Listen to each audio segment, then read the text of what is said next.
That's not just a headline, it's a promise.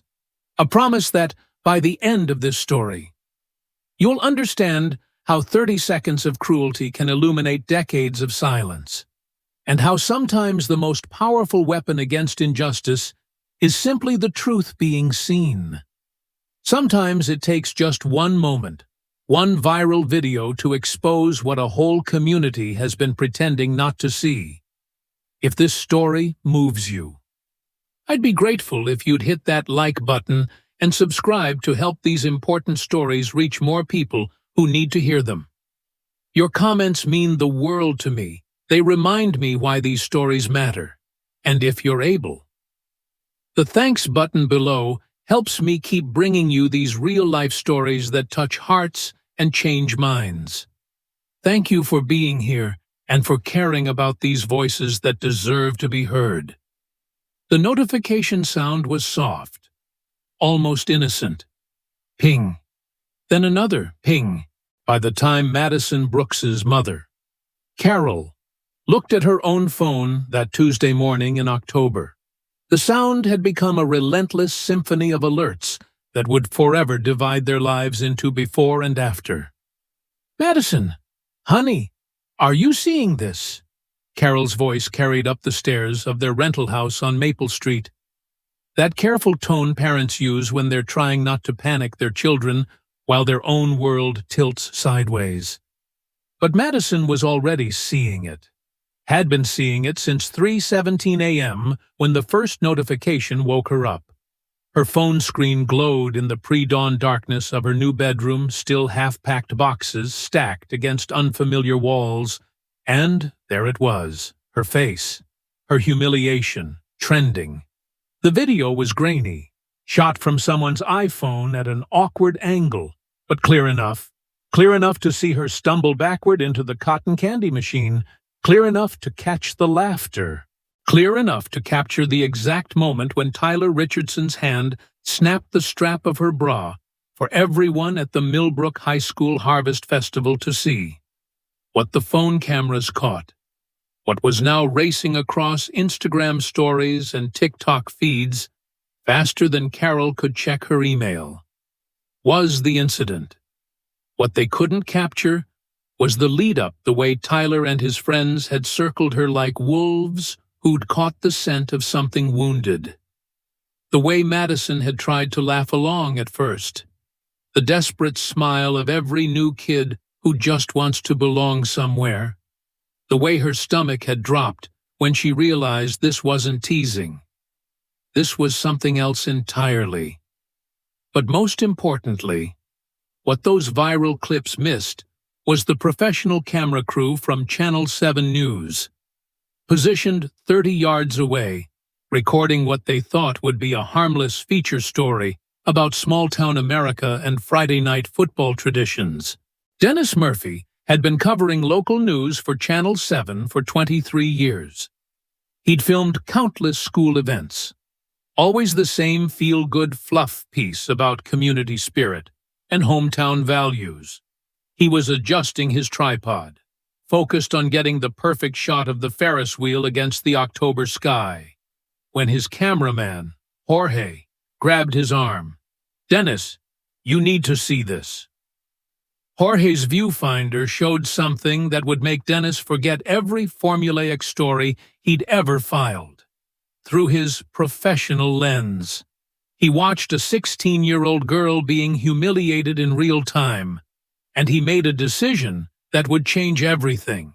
He kept rolling, 300 miles away, in a suburban Cleveland newsroom. Assignment editor Patricia Delmont was scrolling through social media during her lunch break when she saw the first clips. Patricia had 2 daughters of her own, both in high school, both navigating the particular cruelty that teenage girls face every day.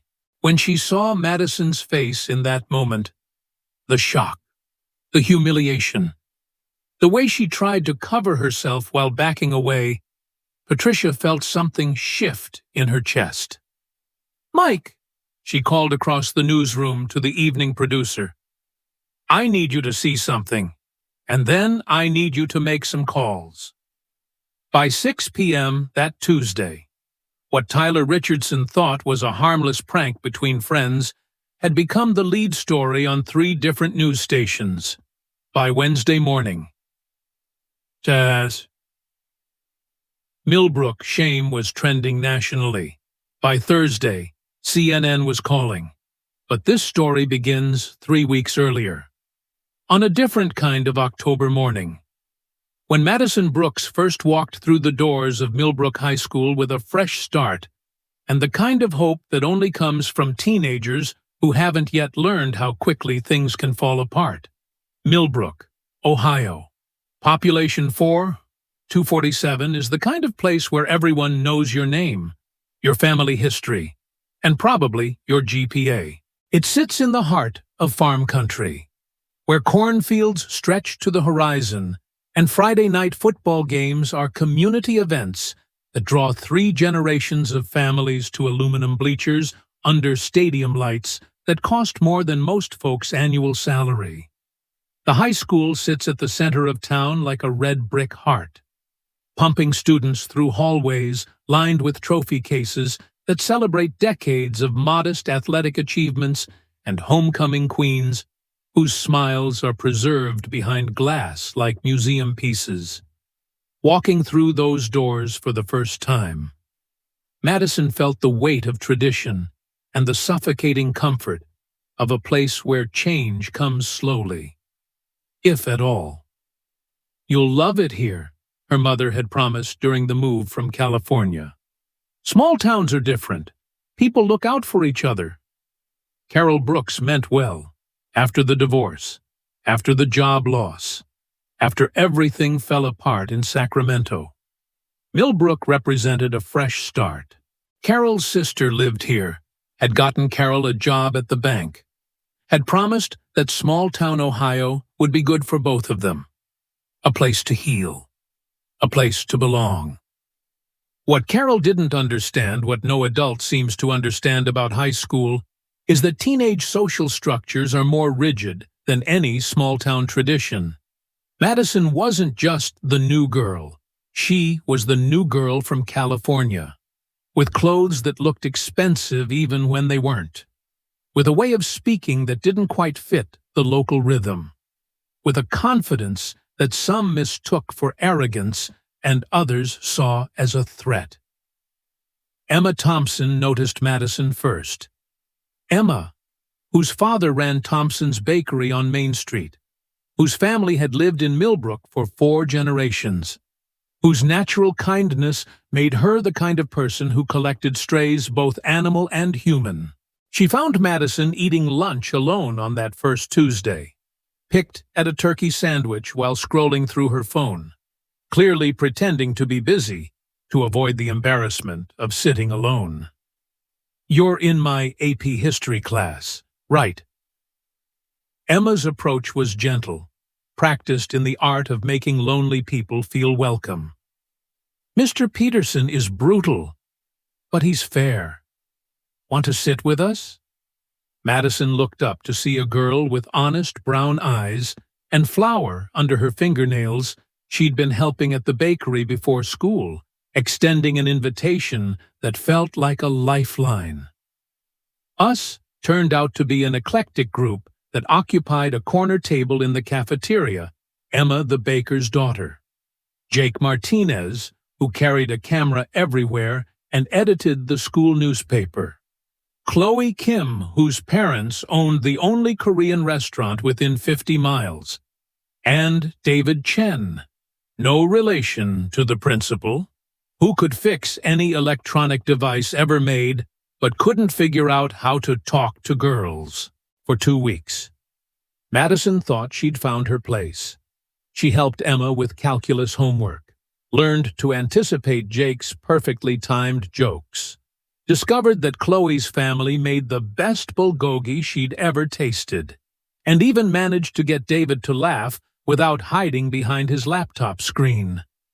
It was almost enough to make her forget about the looks she got in the hallways, the way conversations stopped when she walked by, the subtle but persistent sense that she was being evaluated.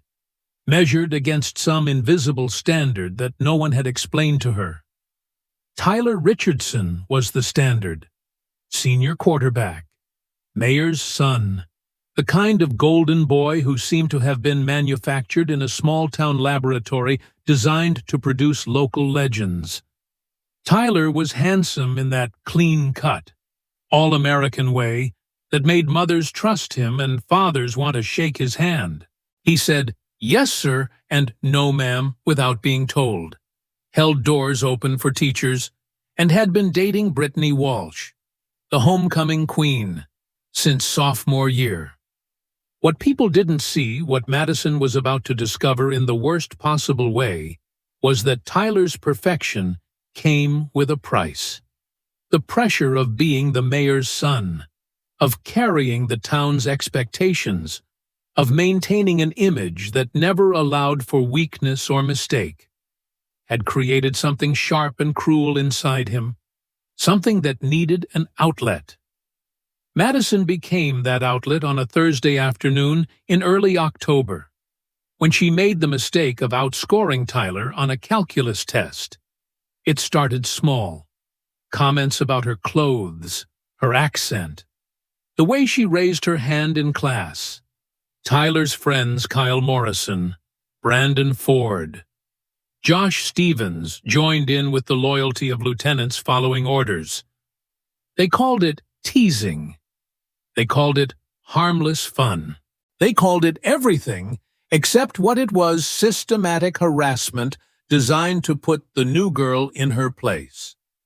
Madison tried to ignore it, tried to follow her mother's advice about rising above and being the bigger person, tried to remember that her therapist back in California had said bullies were usually insecure people taking out their own pain on others. But therapy advice doesn't protect you when you're 16 and 300 miles from home and desperate to belong somewhere. It doesn't stop the comments about your body, the rumors spread through social media, the way other students start looking at you like you're either dangerous or pathetic, maybe both. The Harvest Festival was supposed to be different. Emma had been talking about it for weeks, how it was the biggest event of the year, how the whole town turned out, how even the people who'd graduated years ago came back for carnival rides and funnel cake, and the chance to remember what it felt like to be young in a place where everyone knew your name. "You'll see," Emma promised Madison as they got ready in Emma's bedroom, sharing lip gloss and borrowing earrings like teenage girls have done since the beginning of time. "Tonight is different. Everyone's happy at the festival. It's like neutral territory." Madison wanted to believe her as she pulled on her favorite jeans and the soft blue sweater that brought out her eyes, as she practiced smiling in Emma's mirror. She let herself imagine a night where she could just be a normal teenager at a normal small-town event, where maybe Tyler would ignore her completely, where maybe she could eat caramel apples and ride the tilt-a-whirl and forget about the knot that had taken permanent residence in her stomach. The festival sprawled across the school's front lawn and football field, a temporary city of lights and sounds and smells that transformed the familiar campus into something magical. Local vendors sold handmade crafts and kettle corn. The volunteer fire department ran a dunk tank that drew long lines of people eager to see their neighbors get soaked.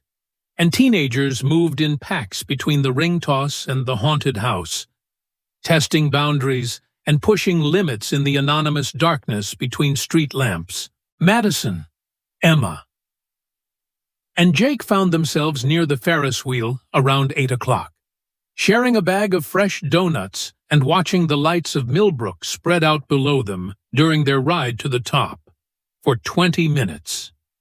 Madison felt something she hadn't experienced since leaving California. She felt like she belonged. "See," Emma said, powder sugar on her chin and joy in her voice. "I told you tonight would be different." And it was different.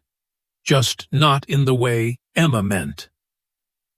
Madison spotted them first as they climbed down from the Ferris wheel, Tyler and his crew emerging from the shadows near the basketball throw game, moving with the kind of purposeful casualness that made Madison's stomach clench with recognition. She'd learned to read that particular body language over the past few weeks, the way predators move when they've spotted prey. "Emma," she said quietly, grabbing her friend's arm, "I think we should go find your mom." But Emma was distracted, waving at someone across the midway, and Jake was already walking toward the game booths. And before Madison could insist, Tyler Richardson was standing in front of her with that perfect smile that never quite reached his eyes. "Madison, having fun at your first Millbrook Festival." His voice carried that particular tone teenagers use when they want adults to think they're being friendly, while knowing exactly how threatening they sound to their target. Kyle and Brandon flanked him, close enough to form a barrier but far enough away to maintain plausible deniability. Josh hung back, phone in hand, though Madison didn't notice that detail until much later, when it mattered more than she could have imagined. "It's great," Madison managed, looking around for Emma or Jake or any adult who might intervene. But the festival was loud and chaotic, full of families and teenagers, and the kind of supervised mayhem that made individual conversations invisible.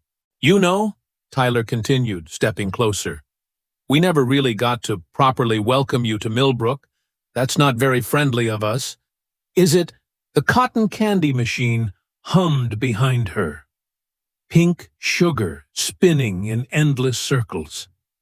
And Madison realized with growing panic that Tyler had positioned himself between her and any easy escape route. She could smell his cologne, could see the calculation in his eyes, could sense the way his friends were watching for reactions like spectators at a gladiator match. What happened next lasted 30 seconds. 30 seconds that would change everything for everyone involved. Though none of them knew it yet.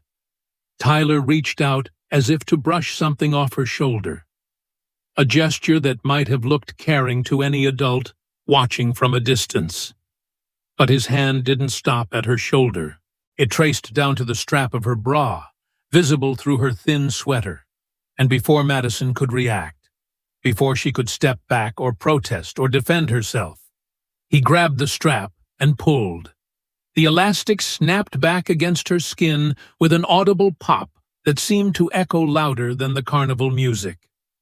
Madison stumbled backward, her heel catching on the uneven ground, her hands instinctively crossing over her chest as she fell against the cotton candy machine in a tangle of limbs and humiliation and pink spun sugar. The laughter started immediately, not just from Tyler's friends, but from other students who'd gathered to watch, drawn by some teenage sixth sense that drama was unfolding. Madison heard it as she struggled to stand up, her face burning with embarrassment. Her eyes, already filling with tears, she refused to let fall. But she also heard something else, the whir of a professional camera, steady and unblinking, capturing everything. Dennis Murphy hadn't intended to record a crime. He'd been filming generic festival footage, the kind of wholesome B-roll that filled space during slow news cycles. But when Jorge pointed him toward the commotion near the cotton candy stand, his journalistic instincts kicked in. He kept the camera rolling even as he realized what he was witnessing, even as part of him wanted to put down the equipment and intervene. Later, Dennis would struggle with that decision. Should he have stopped filming and helped the girl? Should he have put his journalist objectivity aside and acted like a human being?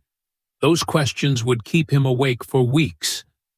But in that moment, he made the choice that would eventually bring justice to Madison Brooks.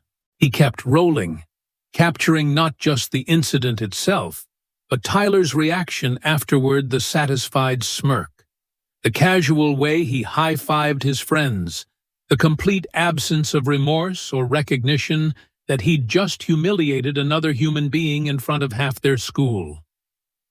Madison ran. She left Emma calling her name, left her purse by the Ferris wheel, left any pretense of dignity or pride scattered on the ground with the cotton candy. She ran through the parking lot and down Maple Street and up the stairs to her bedroom, where she curled up in her closet and tried to disappear into the darkness between her winter coats. She didn't know about the cameras yet, didn't know that her humiliation was already being uploaded to Instagram stories and Snapchat feeds. Didn't know that by morning. Her worst moment would be public property, dissected and shared and commented on by strangers who would never know her name but would always remember her shame. She also didn't know that Dennis Murphy was already making phone calls, that Patricia Delmont was already planning coverage, that by tomorrow evening the eyes of the entire country would be focused on a small town in Ohio where a 16-year-old girl had been reminded, in the cruelest possible way, that sometimes there's no safe place to hide. All Madison knew, sitting in her closet at 11:30 p.m. on what should have been a fun night with friends, was that she'd made a terrible mistake thinking Millbrook might be different from anywhere else. That kindness was conditional, that acceptance came with a price, and that being the new girl would always make her a target for people who needed someone to hurt. What Madison didn't know, what none of them knew yet, was that, this time, the hurt hadn't happened in secret. This time, someone had been watching. This time, there would be consequences. The viral moment was about to begin. By Wednesday morning, Madison's phone had become an instrument of torture. Each notification felt like a fresh wound, strangers dissecting her humiliation. Classmates she barely knew suddenly having opinions about her body, her clothes, her reaction. The comments ranged from sympathetic to savage, but even the supportive ones felt like exposure she hadn't asked for. Poor girl, this is so wrong. Why didn't she fight back, though? This is what happens when California girls think they're better than us. Tyler Richardson is trash for this. Staged, she probably wanted the attention. Carol Brooks sat at her kitchen table, laptop open, watching her daughter's worst moment play on repeat across every social media platform she could find. As a bank employee, she understood numbers, risk assessment, the way small problems could snowball into institutional crises. But as a mother, she was drowning in rage and helplessness. "We're calling the police," Carol announced when Madison finally emerged from her room at noon, eyes swollen from crying. "This is assault. It's harassment. It's... Mom, please." Madison's voice was hoarse, barely above a whisper. "It'll just make it worse. You don't understand how this works." But Carol did understand, better than Madison realized. She understood that her daughter was trapped in the particular hell of teenage social dynamics, where victims are blamed for drawing attention to their own victimization, where speaking up guarantees more suffering, not less. What Carol didn't understand yet was that the decision had already been taken out of their hands. Across town, Mayor Richard Richardson was having the worst morning of his political career. His phone had been ringing since 6 a.m. Reporters, constituents, his own mother calling to ask what kind of boy she'd raised. The video had spread beyond social media into local news coverage, then regional attention, and by Wednesday afternoon, He was fielding calls from Columbus and Cleveland. "Dad, it wasn't that bad," Tyler insisted for the 100th time, pacing around his father's home office like a caged animal. "Everyone's blowing this out of proportion. It was just teenagers being teenagers." Mayor Richardson looked at his son, this boy he'd groomed for success, who'd been accepted to Ohio State on a football scholarship, who was supposed to carry on the family tradition of leadership and service, and saw his own political future crumbling in real time. "Tyler." His voice carried the weight of 3 generations of Richardson men who'd held office in this county. "Sit down. We need to talk." But the conversation they needed to have was interrupted by another phone call, this one from Principal Robert Chen, whose own morning had devolved into a crisis management nightmare. "Richard, we need to meet, now. The school board is calling an emergency session, and I've got news crews from 3 different stations requesting interviews. This isn't going away." Principal Chen had been hoping to handle the situation quietly. The way schools had always dealt with teenage conflicts: internal discipline, parent conferences, maybe a suspension that would blow over by next semester. But Chen hadn't counted on the video quality being so clear, hadn't anticipated the professional news footage that Dennis Murphy was now shopping to every major network in Ohio. More importantly, he hadn't counted on Coach Sandra Williams. Coach Williams had been teaching at Millbrook for 15 years, long enough to see 3 different principals come and go, long enough to recognize institutional cowardice when she saw it. When she watched that video, really watched it, not just the user-generated clips, but the full footage that Dennis Murphy had provided to Channel 7, she saw something that made her stomach turn. She saw her own high school experience, 30 years ago, when she'd been the target of similar harassment and no adult had stepped in to help. She saw every girl she'd taught who'd suffered in silence because speaking up meant being labeled a troublemaker. She saw a system that protected perpetrators by convincing victims that their pain didn't matter. "Sandra, I need you to understand the delicate nature of this situation," Principal Chen had said during their private meeting Wednesday afternoon.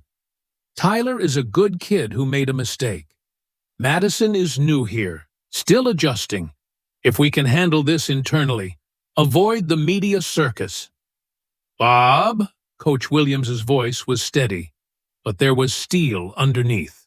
"That girl was sexually harassed in front of half our student body, and you want to handle it internally?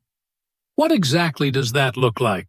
A stern talking to for Tyler, a suggestion that Madison should have dressed more modestly. Principal Chen shifted uncomfortably in his chair. "That's not what I'm saying."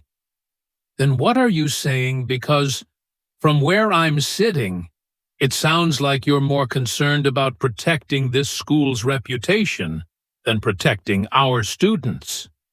The conversation ended badly, with Coach Williams walking out and Principal Chen realizing that his quiet handling of the situation was about to become very public. By Thursday morning,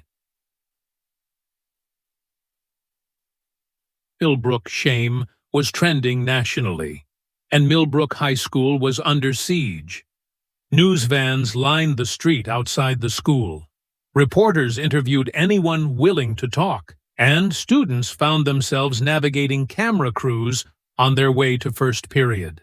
Madison tried to attend classes that first day, but the whispers and stares were unbearable. Some students offered support, awkward pats on the shoulder, promises that Tyler was a total jerk, but others seemed to blame her for bringing negative attention to their school. The hallways felt hostile, charged with the particular tension that comes when a community is forced to confront uncomfortable truths about itself. Emma stayed close, acting as a buffer between Madison and the worst of the attention. But even Emma seemed overwhelmed by the scale of what was happening. This wasn't just school drama anymore. This was national news. And none of them had prepared for the weight of that kind of scrutiny. Jake, meanwhile, had been carrying a secret that was eating him alive. He'd been filming that night too, getting footage for the school newspaper's coverage of the festival. His camera had captured something the viral videos missed: the lead-up to Tyler's attack. The conversation where Tyler had explicitly planned to teach the California girl a lesson, the way his friends had positioned themselves to block Madison's escape routes. "I should release it," Jake told Emma during lunch on Thursday, when Madison had gone home sick for the second time that week. The full footage shows this wasn't spontaneous. It was premeditated. Emma stared at him. "You've had this the whole time and didn't say anything." "I didn't know what to do.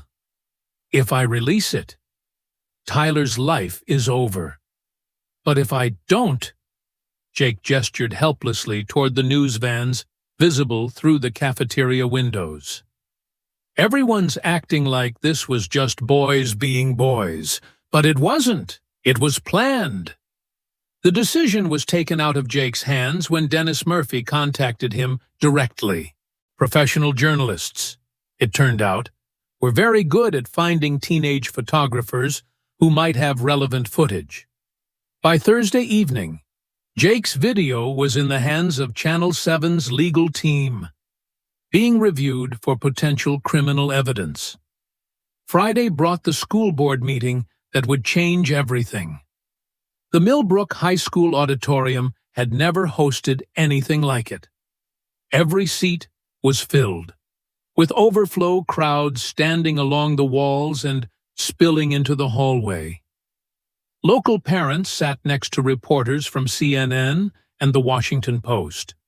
Students who'd graduated years ago returned to witness what felt like a reckoning for their hometown. Madison hadn't planned to attend. The thought of facing that crowd, of having her humiliation dissected in public, made her physically ill. But Coach Williams had visited her Thursday night, sitting in the Brooks family living room with the kind of presence that commanded attention. "I know you don't want to be there," Coach Williams said gently. "I know this feels impossible. But honey, this isn't just about you anymore. This is about every girl who comes after you. Every student who needs to know that when something like this happens, adults will step up and do the right thing." Madison looked at this woman who barely knew her but was willing to fight for her, and felt something shift inside her chest.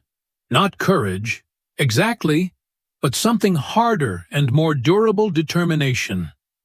The meeting began with Principal Chen attempting damage control, talking about isolated incidents and character education opportunities, and all the bureaucratic language that adults use when they want to address problems without actually changing anything.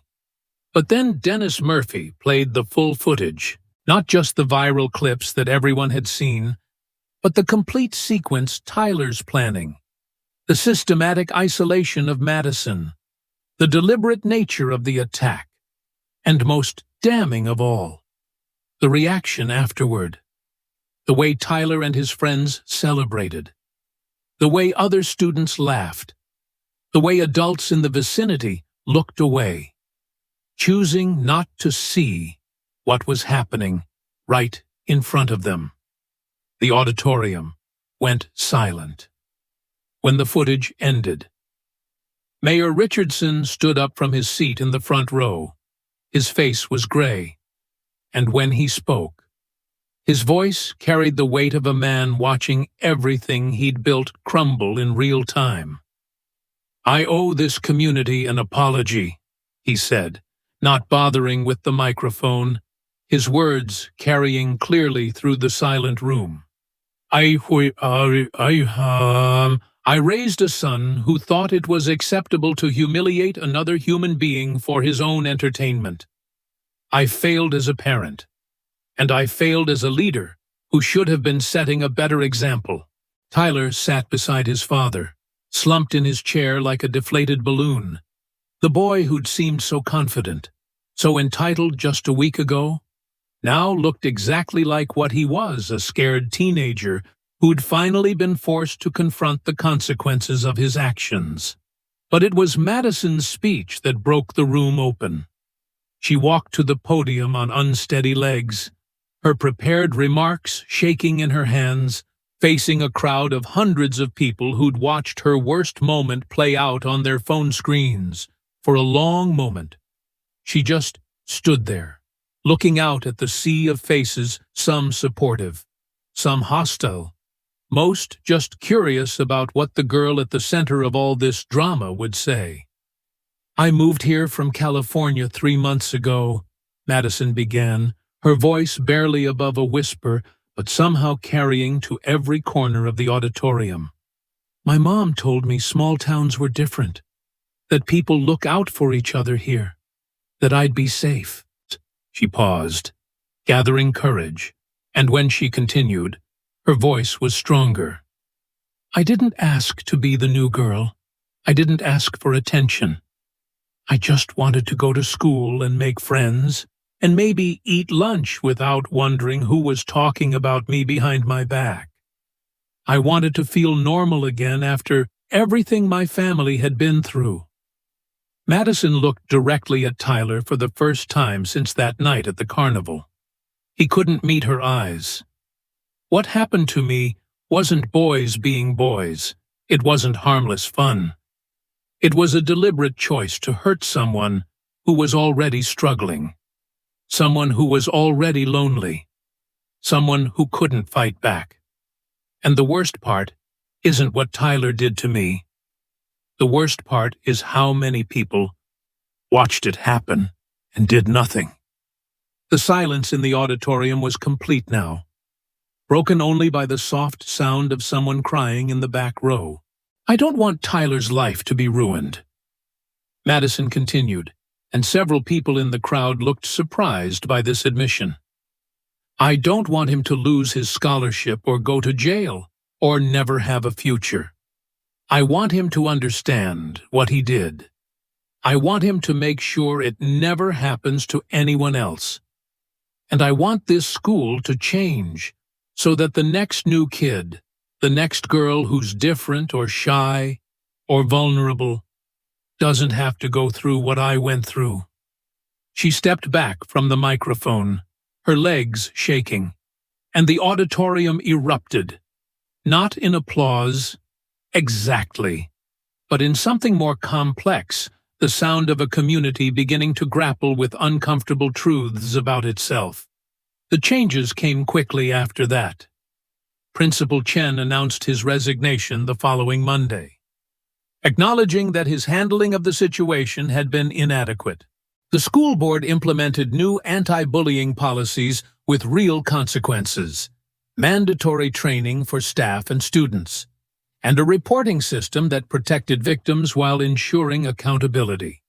Tyler Richardson faced criminal charges, a misdemeanor assault that resulted in community service, counseling, and the loss of his football scholarship. But more importantly, he faced something he'd never experienced before: genuine consequences for his actions, delivered by adults who refused to excuse his behavior. The transformation wasn't immediate or complete. Tyler spent months in anger management and sensitivity training, initially resentful and defensive, slowly beginning to understand the impact of his actions.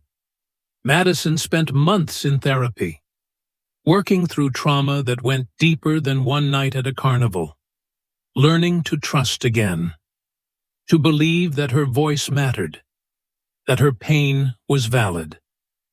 But transformation did come. 6 months later, Tyler Richardson stood in front of a middle school assembly, sharing his story as part of a mandatory community service program.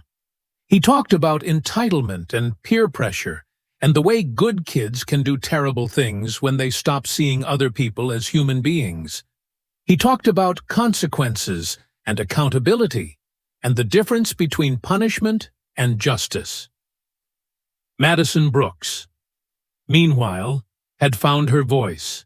She became the student representative on the school board's new Harassment Prevention Committee. She started a support group for students dealing with bullying. She discovered that her experience, as painful as it had given her something valuable, the ability to help other kids navigate their own difficult moments. The viral video that had seemed like the end of everything became the beginning of something else entirely. Not a perfect healing, not a fairy tale ending, but something more realistic and more valuable, genuine change, earned through hard work and honest conversation, and the willingness of a community to look at itself clearly and do better. Coach Williams, who'd risked her own career to stand up for Madison, became the school's new athletics director. She implemented programs that used sports to teach empathy and leadership, proving that strength wasn't about dominating others, but about protecting those who couldn't protect themselves. Dennis Murphy won a regional journalism award for his coverage of the story. But more importantly, he learned something about the responsibility that comes with holding a camera. Sometimes bearing witness is the most important thing you can do.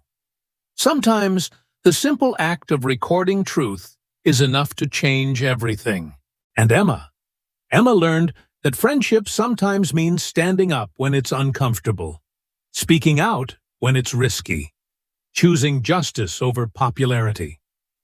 She and Madison remained close throughout high school and beyond. Their bond forged in crisis, but sustained by genuine love and mutual respect. The story of that October night at the Millbrook Harvest Festival spread far beyond one small town in Ohio. It became a case study in schools across the country, a reminder that bullying thrives in silence and darkness, but crumbles when exposed to light. It became proof that ordinary people, teenagers, teachers, journalists, parents, can create extraordinary change when they choose courage over comfort. Most importantly, it became Madison's story to tell, not as a victim, but as a survivor, not as someone who had terrible things happen to her, but as someone who transformed that pain into purpose, who used her experience to make sure other kids wouldn't have to suffer alone. If this story resonates with you, if it reminds you of your own experiences or those of someone you love, know that you're not alone. The National Suicide Prevention Lifeline is available 24/7 at 988. StopBullying.gov provides resources for students, parents, and educators. The Crisis Text Line offers support at 741741. Your voice matters. Your story matters. And sometimes, the most powerful thing you can do is simply refuse to stay silent in the face of injustice. 'Cause in the end, that's what this story is really about, the moment when silence becomes impossible, when witnesses become advocates, when viral shame transforms into viral change. Sometimes it only takes 30 seconds to change everything. Sometimes it only takes one person willing to say, "This is wrong." And it stops here. Sometimes the most important moment in your life is the one when you decide to stop being afraid and start being brave. That moment is available to all of us, every single day. The question isn't whether you'll face difficult situations, you will. The question is what you'll choose to do when that moment comes. Madison Brooks chose to speak. Tyler Richardson chose to change. Millbrook chose to do better. The carnival lights have long since been packed away. The cotton candy machine moved on to other towns, other festivals. But the change that began that October night continues to ripple outward in policy reforms adopted by schools nationwide, in the courage of students who refuse to stay silent, in the understanding that justice isn't just about punishment, but about transformation every day. Someone somewhere makes the choice Madison made to turn pain into purpose, to transform their worst moment into their greatest strength. That someone could be you.